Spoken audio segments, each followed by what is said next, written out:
ओम नमो भगवते वासुदेवाय नमः। स्वागत है आप सभी का मेरे एच.एस. भारद्वाज यूट्यूब चैनल पर। आज मैं आपको कार्तिक मास में मंदिर में दीपदान और झाड़ू लगाने का क्या महत्व है उसकी कथा सुना रहा हूँ। पूरे कार्तिक के महीने इस कथा का श्रवण करने से मंदिर में पूरे महीने कार्तिक के पूरे महीने दीपदान का फल प्राप्त हो जाता है। व्यक्ति की सभी मनोकामनाएं पूरी हो जाती हैं। देवऋषि नारद ने कहा, हे राजा प्रतु, अब मैं आपको भगवान के मंदिर में दीपदान करने तथा मार्जन झाड़ू लगाने का महत्व सुनाता हूँ, जो एक समय मुझे ब्रह्मा जी ने बताया था। अत्यंत गोपनीय इस कथा को श्रवण करने से भगवान की कृपा प्राप्त होती है। अत्यंत प्राचीन काल की बात है। चंद्रवंश में जयध्वज नाम का एक अत्यंत प्रतापी तथा प्रभु भक्त राजा राज्य करता था। वह प्रतिदिन भगवान के मंदिर में जाकर स्वयं झाड़ू लगाया करता था और दीप जलाया करता था। एक दिन वीतिहोत्र नामक राजपुरोहित स्वयं राजा को ये कार्य करते हुए देखकर विस्मय से पूछने लगा कि हे राजन, भगवान को प्रसन्न करने के लिए और भी अनेक भक्तियुक्त कार्य हैं, फिर भी मैं स्वयं सफाई करने तथा दीप जलाने में इतनी अधिक श्रद्धा का क्या महत्व है, क्या रहस्य है? राजा ने हाथ जोड़कर अत्यंत विनम्र भाव से कहा, महाराज, इस संबंध में मेरे पूर्व जन्म का एक अत्यंत विस्मयकारी इतिहास आपको सुनना होगा, जो भगवत कृपा से मुझे इस जन्म में भी याद है। यदि आपका आदेश हो तो वह घटना मैं आपको सुना सकता हूँ। यह सुनकर के राजन कहने लगा, हे राजन, मुझे तुम्हारा इतिहास सुनना है।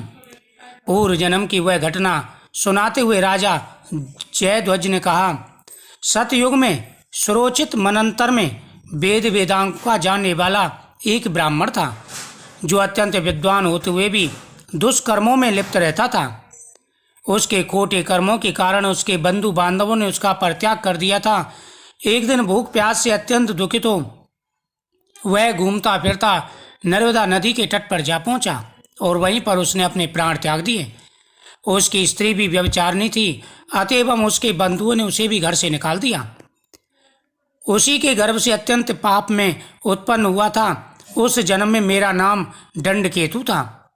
दूसरों की स्त्रियों, वैश्याओं तथा धन के लिए मैंने गौ, पशु तथा अनेक पशुओं की हत्या की और इस प्रकार पाप पूर्ण जीवन व्यतीत करता रहा।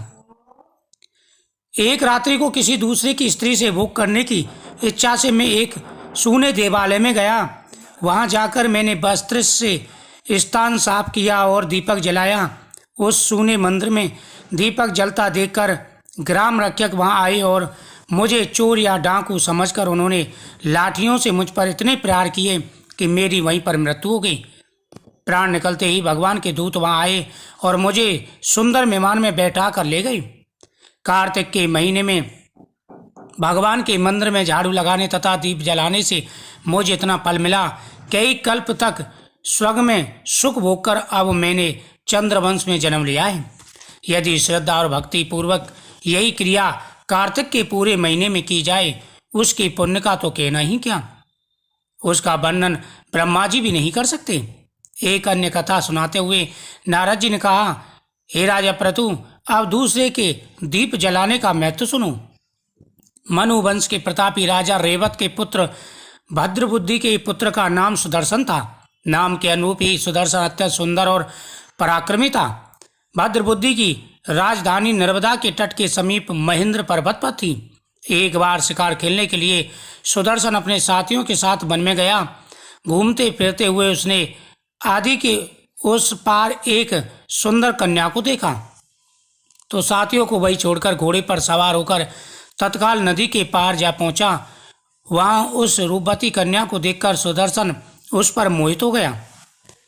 कन्या उस अत्यंत सुंदर बलशाली वीर पुरुष को देखकर लज्जा को प्राप्त हुई। सुदर्शन ने शालीनता पूर्वक उस कन्या से उसका परिचय पूछा। तब उस कन्या ने बतलाया कि वह गौड़ राजा की पुत्री है और उसका रोम मदन ललसा है। उसका नाम मदन ललसा है। अपनी सखियों के साथ क्रीड़ा करने के लिए वह वहां पर आई थी। इसके बाद स्वेच्छा पूर्वक उन दोनों ने गंधर्व रीति से वहीं पर अपना विवाह कर लिया और कुछ समय तक नर्मदा नदी के तट पर विहार करते रहे।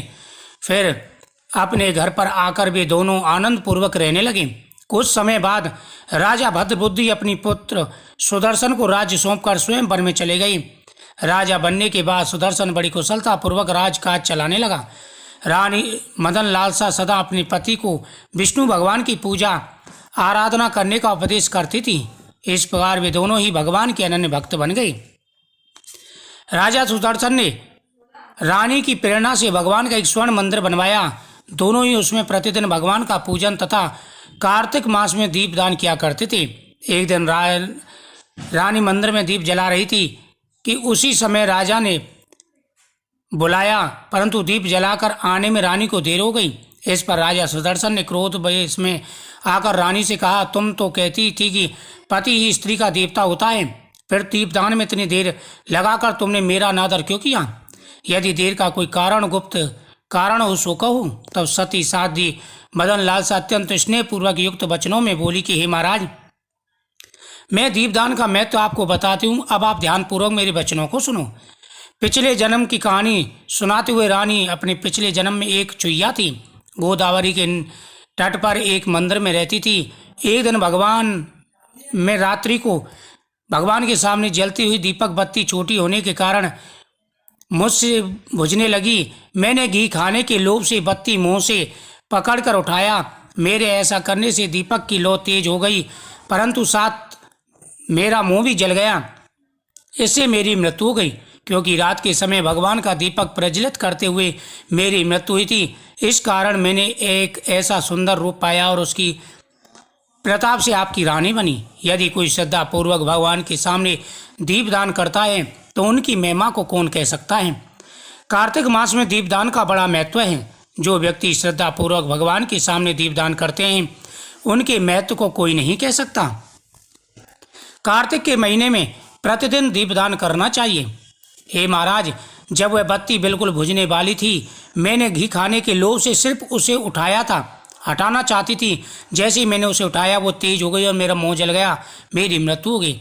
सिर्फ भूलवश घी खाने के लालच से मेरी चुईया की जो योनि थी उसका अंत हो गया। अगर जो व्यक्ति सचमुच पूरी श्रद्धा के साथ में दीपदान करते हैं उनके पुण्य को कौन कह सकता है। तभी से मैं दीपदान करती हूँ। राजा ने यह सुनकर के कहा कि हे रानी, तुमने मुझे बहुत ही अच्छी बात बताई है। आज से मैं भी प्रतिदिन दीपदान करूँगा। सभी को कार्तिक के महीने में दीपदान करना चाहिए। जो भी श्रद्धापूर्वक कार्तिक के महीने में दीपदान करेंगे उनकी प्रत्येक मनोकामना पूरी होगी। वीडियो को ज़्यादा से ज़्यादा शेयर करें, चैनल को सब्सक्राइब करें और इस कथा के श्रवण करने से दीपदान का फल प्राप्त होता है। ओम नमो भगवते वासुदेवाय नमः। ओम नमो नारायणाय नमः। वीडियो को ज़्यादा से ज़्यादा शेयर करें, चैनल को सब्सक्राइब करें, कमेंट में ओम नमो भगवते वासुदेवाय नमः जरूर लिखें। ओम नमो भगवते वासुदेवाय।